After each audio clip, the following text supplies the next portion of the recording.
Hey everyone, this is Robert Yang, and I'm here to show you the Snatch Deadlift as a corrective exercise. Now, people are saying, well, Rob, Snatch Deadlift, they're thinking that's a really high performance exercise or a power exercise. And eventually the squat snatch or the power snatch is an explosive exercise.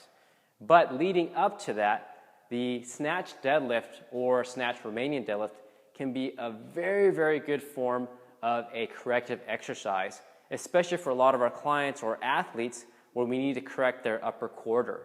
And what I mean by that is that a lot of our clients are sitting more than ever. They're driving for hours at a time, then they come back home and they watch TV for a few more hours. So typically, you look at them from the side and they look like this. They have rounded shoulders, they have a rounded upper back, an increase in thoracic kyphosis, for those of you that know about kyphosis, and their head is dropped forward and down. So they have this posture. So we know that if you load that posture this way, you can potentially cause injury to the glenohumeral joint, the neck, head complex. So there are a lot of things that could happen. And my favorite exercise is the Snatch Deadlift. And the reason being is that with the Snatch Deadlift, we know that the grip is fairly wide.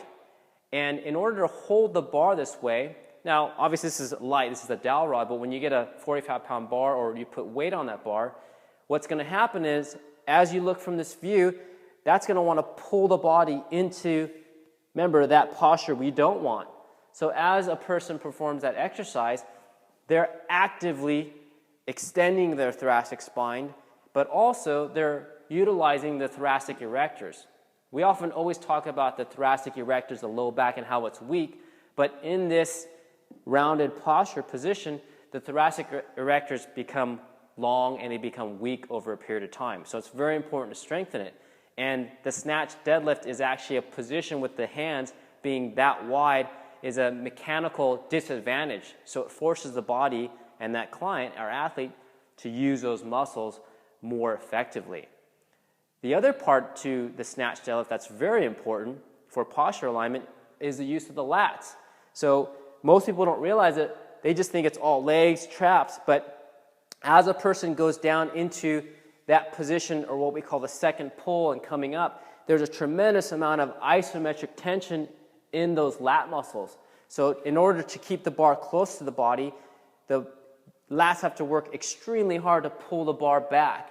And in fact, I use a cue. I tell clients or athletes to really drive the bar through the legs so that they keep the lats tight and they pull that load into them. And that really is the connection. The lats are the connection between the shoulder, the glenohumeral joint, as well as all the way down to the sacroiliac joint. So there you have it. It's a highly corrective exercise to correct your head, neck alignment, but also, we didn't even talk about it, but this will be good for next segment, is teaching that hip hinge pattern that everybody needs to be more efficient at to prevent low back pain and also to be as a high performance exercise. So I hope you guys enjoyed that. And for more tips as well as learning the Olympic lifts, you can always sign up for my Olympic lifting coach course at robertyang.net. So until next time, eat well to feel well.